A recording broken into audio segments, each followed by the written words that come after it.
right, here we are for the second half of this little quick tutorial. So once you are logged in, you'll notice that you can see this black bar across the top of the screen. That is the WordPress admin bar. The first thing you're going to go ahead and do is hover over where it says Play-Doh here on the top right left corner and go to Dashboard. In order to edit a tool, you'll need to go from the dashboard, sorry that took just a little moment there, and click right here on the Teacher Toolkit, or hover over Teacher Toolkit and click right over here. But either way will get you to the right spot. You'll notice any posts that are in draft mode, those are actually the ones that have been submitted from the Toolkit submission form that we went over in the first video. And this particular draft right here called test is just a test submission made specifically for the purposes of this video. So I'm going to go ahead and just walk through the actual toolkit with you by clicking right there on test next to where it says draft. And this will bring you to the actual Teacher Tool Edit page. You'll notice up top the actual title of the tool can be changed pretty easily. So let's say we're going to just call this or rename this Test Tool from Video, something like that. You can also go ahead and edit the actual permalink, which is the URL that will be displayed up at the top. And you do that just by clicking on the little edit button, and maybe we do test-tool-video and call that good. And now that would be the URL that people would be able to visit to see our test tool. In this section right here, this is where we're asking for folks to give us a little bit of a description. It's short, it's sweet, that's about it. Over here, we need to make sure that they have, the timeline, which is, all of these little sections here, they all contain suggestions about what you might put into those lines as you are going through these submissions.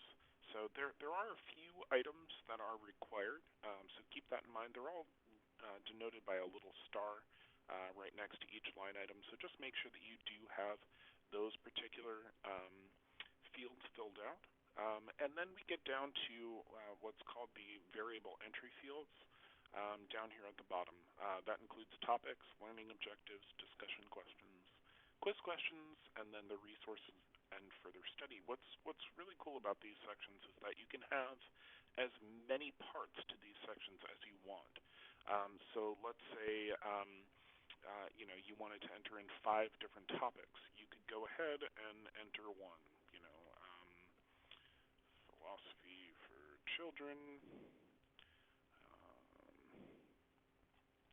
Let's say another topic might be, I don't know, ethics in school.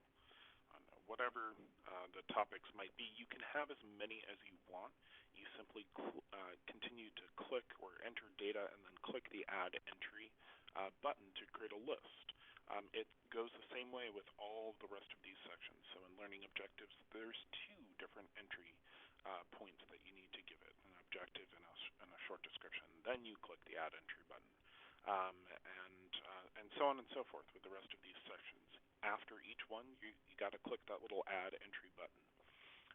Over here on the right-hand side, there's several different things that you need to go over and definitely check to make sure that they are accurate. We're going to ignore the Publish section right here for just a moment and go down here to the Categories area. So this is actually going to denote where this particular tool ends up in the toolkit. So it's really important to get this, make sure that that is also correct. So you can go ahead, let's say it was miscategorized. You can uncheck a category here and check a different category. You can also check several different categories. So just keep that in mind while you are going through this. Another really important section right here is the grade levels. So we have it divided out into a couple of predetermined grade levels. If you really feel like this is, tool that's best for, I don't know, some other, uh, you know, denomination, then perhaps maybe bring that up with the rest of the Plato folks, and we can add that here. But please don't use the Add New Grade Level button. It really tends to muck up in the back end. So please only use these. Whereas, and that actually goes for the category section as well. Don't add new toolkit categories. Please use the existing ones. Last but not least is the actual featured image. And this is really important because it allows us to post these tools to social networks and have them still look good, come up with a nice little photo, etc. when Facebook pulls the link from the Plato website. It also is going to display on the front-facing part of the website as a broken image link if you don't include an image. So please go ahead and click this little Set Featured Image button. And then you can actually go through and just literally scroll through the media library to find the appropriate button. There are several different toolkit buttons that are spread out, unfortunately, through the media library, but you can certainly find them if you just scroll down a little bit. And to see which particular icons correspond with the category that you're inserting this into, you can always go back.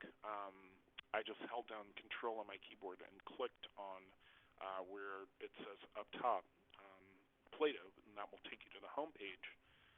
You can go back to the Philosopher's Toolkit, and you'll note all of those little icons appear right here in the center area as soon as that page loads.